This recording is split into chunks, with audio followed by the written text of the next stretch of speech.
प्रदेश का बजट आने वाला है, लेकिन नए बजट से पहले पिछले बजट में कुछ घोषणाएं थी। वो थी सरकार की बेरोजगारों को रोजगार देने की, यानी ई टैक्सी की। 4-4, 5-5, 6-6 महीने हो चुके हैं कि उन लोगों की पेमेंट नहीं आ रही। हालात ये हो चुके हैं कि इनको किस्त के भी लाले पड़ चुके हैं। कई गाड़ियां ऐसी हैं जिनके नंबर भी नहीं लग पाए, और बड़ी बात तो ये है कि उन लोगों का सिविल भी खराब हो गया। सरकार का अपना ही सिविल खराब है। ऐसे हालात में अगर हम देखते हैं, और ये तो गरीब पे मार है कि वो कैसे वो अपना परिवार चलाएगा। आपकी गाड़ी भी उठा लेगा बैंक, तो अगर वो किस्तें नहीं जाएंगी। ऐसे हालात रहेंगे। सरकार दूध दिता पर मींगना पाई ने दिता।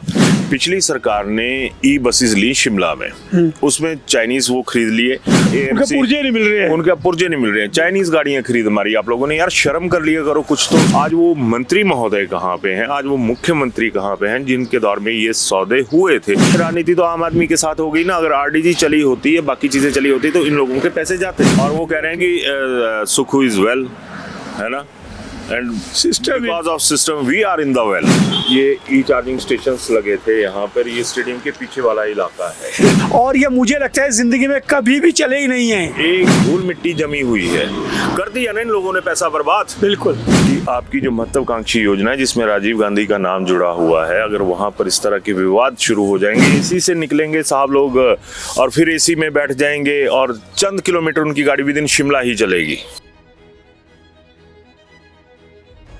नमस्कार, आप देख रहे हैं ब्लैक एंड व्हाइट ब्रॉडकास्टर। मैं हूं पंकज पंडित। प्रदेश का बजट आने वाला है, लेकिन नए बजट से पहले पिछले बजट में कुछ घोषणाएं थी, उस पर ज़रूर चर्चा करने चाहेंगे। क्योंकि सबसे चर्चित योजना जो थी वो थी सरकार की बेरोजगारों को रोजगार देने की, यानी ई टैक्सी की। राजीव गांधी स्टार्टअप योजना के तहत ये शुरू की गई थी, और वर्तमान में ये योजना की क्या स्थिति है इस पर हम चर्चा करेंगे। क्योंकि योजना तो अच्छी थी, लेकिन कहीं ना कहीं एग्जीक्यूशन में प्रॉब्लम से अब इस योजना से जुड़े लोगों की रोजी रोटी का संकट आ गया है। योजना इतनी बेहतर थी कि इसमें लगभग 1200 से अधिक लोगों ने जो है अप्लाई किया था। मेरे साथ है उदय जो ई टैक्सी योजना थी जिसमें सरकार 50% सब्सिडी देती थी, इसकी बहुत ज़्यादा जो है लोगों ने सराहना की थी। बिल्कुल। तो अब वर्तमान में अगर हम ग्राउंड में देखें तो क्या स्टेटस है, कितने लोग इससे रोजगार कमा रहे हैं? सुना कुछ प्रॉब्लम भी आ रही है। बिल्कुल, अगर ग्राउंड की बात करें तो इस योजना का जो ग्राउंड है वो ही नजर नहीं आ रहा है। आज के हालात ये हैं, जिस तरह से आपने जिक्र किया कि ई टैक्सी योजना, इसमें सरकार ने 50% सब्सिडी दी, और शुरुआती दौर में 500 लोगों ने अप्लाई किया। 121 लोग इसमें क्वालिफाई हुए, और 116 लोगों को जो टैक्सी थी वो सरकार ने दे दी। और बड़ी बात ये थी कि यहाँ पर उन लोगों की जो टैक्सीज थी वो जो सरकारी विभाग है उनके साथ अटैच कर दी। 7.5 लाख वैसे दे दिया। हाँ, 15 लाख की गाड़ी थी, 7.5 लाख की गाड़ी थी, 10 लाख। एक तरह से ये योजना सही थी। हालांकि ये अलग बात है कि उस दौरान बहुत विरोध भी हुआ एक स्तर पे कि अब टैक्सी ही चलवाएगी सरकार। और यहाँ पर ये था कि चलिए कुछ ना कुछ तो हो रहा है ना इस मसले पे। लेकिन अब हालात ये हो चुके हैं कि कुछ एक डिपार्टमेंट्स में 4-4, 5-5, 6-6 महीने हो चुके हैं कि उन लोगों की पेमेंट नहीं आ रही। ये थी 3 कैटेगरी की गाड़ियाँ। कैटेगरी ए में जो थी वो 15 लाख तक की गाड़ी थी। कैटेगरी बी जो थी दूसरी बी और सी थी। तो जो कैटेगरी ए की बात करें, जिसमें लोगों ने टाटा नेक्सॉन ली ई व्हीकल जो था, तो उसमें सम अप कर दिए कि हमने आपको देना है 50,000 रुपया प्रति महीने। बिल्कुल। और 7.5 लाख में 10% सब्सिडी उन लोगों ने दी थी, और लगभग 11,000 के करीब इनकी किस्त बन रही थी। और अब हालात ये हो चुके हैं कि इनको किस्त के भी लाले पड़ चुके हैं। कई गाड़ियां ऐसी हैं जिनके नंबर भी नहीं लग पाए, और बड़ी बात तो ये है कि उन लोगों का सिविल भी खराब हो गया। सिविल में इतनी ज़्यादा प्रॉब्लम आ रही है कि अगर कल को वो लोग कुछ करना चाहेंगे तो वो नहीं कर पाएंगे। ये एक सबसे बड़ा एक जो मुद्दा है वो खड़ा हो चुका है।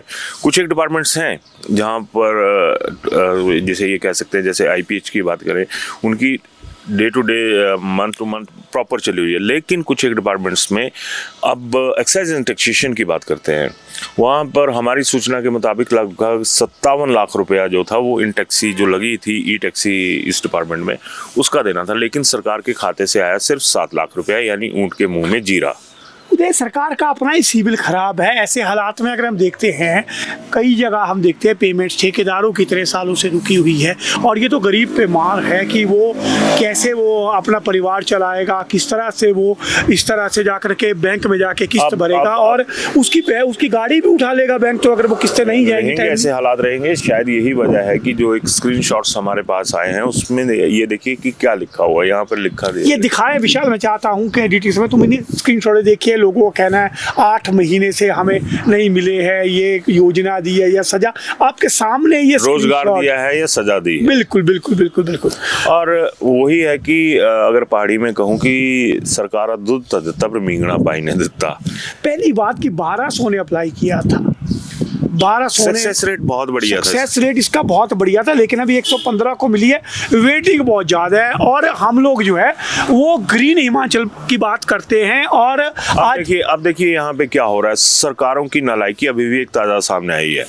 पिछली सरकार ने ई बसेस ली शिमला में, उसमें चाइनीज वो खरीद लिए, और तब के अफसरों पर भी आरोप लग रहे हैं, तब की सरकार पर भी आरोप लग रहे हैं कि भैया आपने गाड़ियां तो खरीद ली, पर इनकी जो एनुअल मेंटेनेंस कॉन्ट्रैक्ट था AMC, पुर्जे नहीं मिल रहे हैं, उनके पुर्जे नहीं मिल रहे हैं। चाइनीज गाड़ियां खरीद मारी आप लोगों ने। यार शर्म कर लिया करो कुछ तो सोचने से पहले कि जब अब वही बात आ जाती है, फिर लोग कहते हैं कि कमीशन खाई, तो लोगों की वो चीजें नजर नहीं आई जो आपको अब समस्याएं आ रही है। एक गाड़ी के पुर्जे उठा के दूसरी गाड़ी में डाल रहे हैं, और सोशल मीडिया पे आप लोगों की बड़ी जबरदस्त बदनामी हो रही है। पुरानी सरकार की, बीजेपी की सरकार के वक्त में ये हुआ था।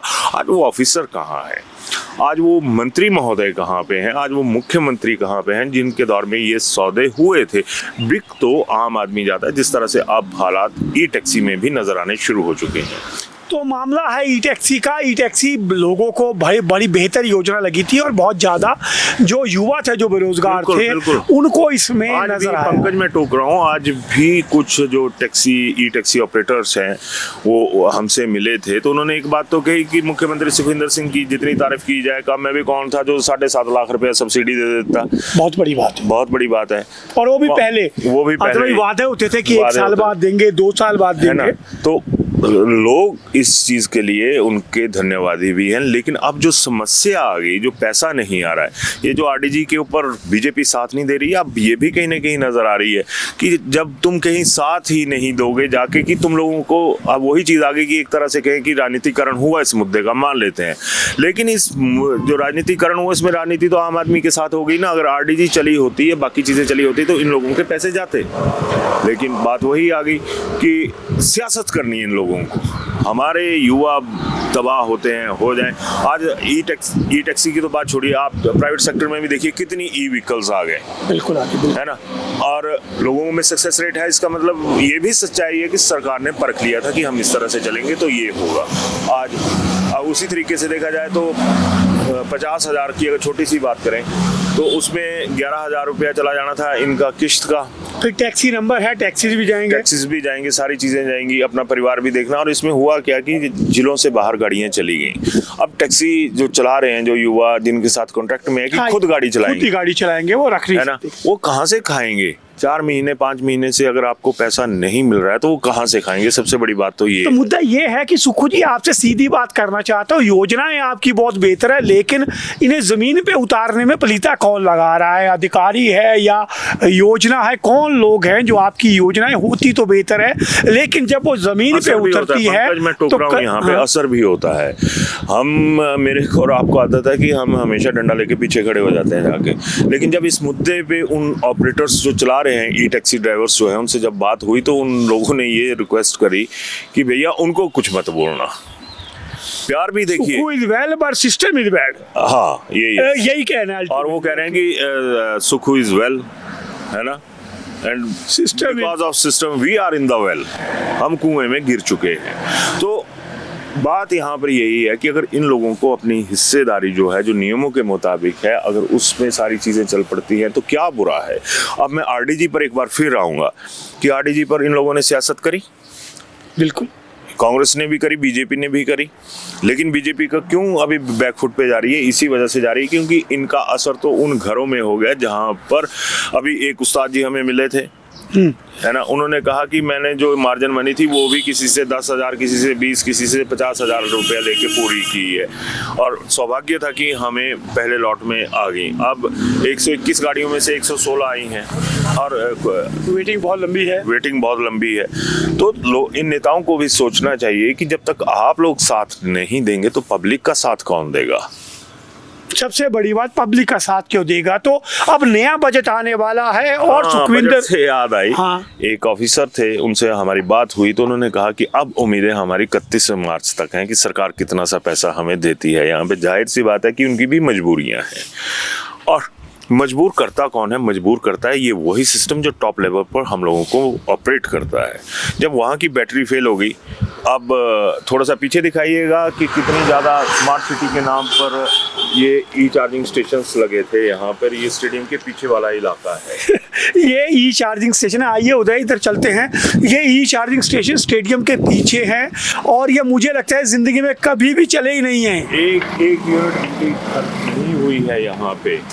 अब मैं पूछना चाहता हूँ कि आपकी सरकार लगा औकाया के हैं, थोड़ा सा दिखा दीजिएगा। कोई छोटे मोटे स्टेशंस नहीं लगे हैं। ये शायद पिछली बीजेपी की सरकार में लगे हुए हैं, है ना।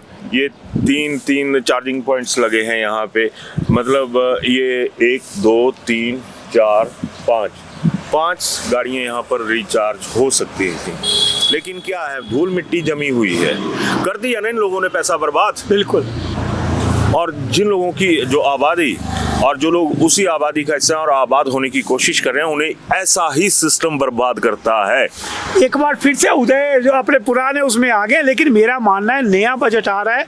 नए बजट में सुखविंदर सिंह की प्रायोरिटी जो है वो ग्रीन हिमाचल है, और इस बार भी मुझे उम्मीद है ई टैक्सी वाली योजना पे कुछ पैसे होंगे। लेकिन मेरा आग्रह रहेगा कि अकेले इसके लिए आप ना केवल सब्सिडी की, बल्कि लोगों की रोजी रोटी नियमित तौर पे चले, उसके पैसे की व्यवस्था भी करें। तो हमारा मतलब तो होता है आम आदमी की बात को इस मंच के माध्यम से सरकार तक पहुंचाना जरूरी। 31 मार्च से पहले एक बदनामी की वजह और भी बन जाती है, हालांकि वो पॉजिटिव एस्पेक्ट था कि आपको याद होगा हम मंडी गए थे तो वहाँ पर सुखविंदर सिंह सुक्खू ने हरी झंडी दिखाई थी वहाँ पे ई टैक्सीज पे, और वहाँ पर बाकायदा पोस्टर्स भी लगे थे। बिल्कुल। अब आप बताइए कि branding with name and fame हो रही है वहाँ पे, तो ये भी कोई अच्छा संकेत थोड़ी माना जा सकता है कि आपकी जो महत्वाकांक्षी योजना है जिसमें राजीव गांधी का नाम जुड़ा हुआ है, अगर वहाँ पर इस तरह के विवाद शुरू हो जाएंगे। ये तो अभी मैं खुशकिस्मती मानता हूँ सरकार की कि लोग उनके हक में खड़े हैं कि 7.5 लाख रुपया हमारा वैसे कम कर दिया, 7.5 लाख के बाद हमें महीने का 50,000 भी कर दिया। अब यहाँ पे एक बातचीत और आ गई कि जो हाई एंड की गाड़ियाँ थी ना वो सचिवालय में लगी, जो जिनकी 17,000 रुपया महीने की जो 20 लाख 25 लाख की अफसरों के पास ये चीज़ें आई जो 24 घंटे जिसे कह सकते हैं कि फील्ड में रहते हैं। अफसरों के लिए इतनी महंगी गाड़ियां चली गई, दे देते ना, टाटा नेक्सॉन दे देते ना, दूसरी गाड़ियां क्यों दी? वहां पे व्यवस्था परिवर्तन यहाँ पर कई मुद्दों पे भी करने की जरूरत है। जो एसी से निकलेंगे साहब लोग और फिर एसी में बैठ जाएंगे और चंद किलोमीटर उनकी गाड़ी विदिन शिमला ही चलेगी। आप वहाँ पर भी पैसा फूंक रहे हैं, आप यहाँ पर भी पैसा फूंक रहे हैं। श्वेता दिखा दीजिए एक बार ये, फिर वो मंजर दिखा दीजिए, वो कब्र दिखा दीजिए जिस कब्र में हमारा सिस्टम जो है वो दब गया है। लेकिन बात फिर वही आ गई कि पॉजिटिविटी है, इस पॉजिटिविटी को संभाल लीजिए। तो इस पॉजिटिविटी को संभालिए। इसी नोट के साथ मुझे लगता है कि आज की इस खबर को मैं यहीं क्लोज करता हूं। एक और बता दूं कि पेट्रोल और डीजल के बिल पेंडिंग है, वो टैक्सियां तो खड़ गई थी, लेकिन जिस तरह से हालात अभी टैक्सी के भी 8-8 महीने से पैसे नहीं आ रहे हैं, तो बहुत जल्दी ये भी इनके पहिए भी थम जाएंगे। तो ये थी आज की खबर।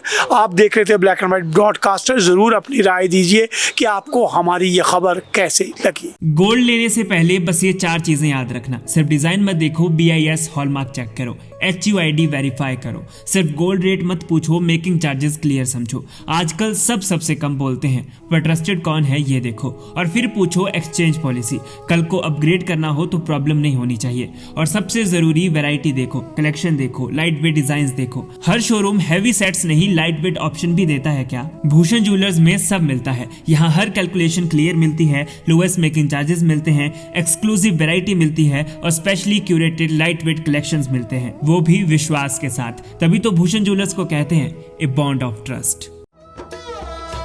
शिमला होटल, घर के बाहर घर जैसा अपनापन। अपने वेकेशंस को सुनहरी यादों में पिरोएं शिमला होटल के साथ। राजसी वैभव और राजस्थानी आव भगत, जो देगी आपको एक रॉयल फील। हिमाचल वासियों के लिए जयपुर में ठहरने का अपना hotel, Shimla hotel. Heritage above 1, हवा महल रोड, चांदी की टकसाल, जयपुर।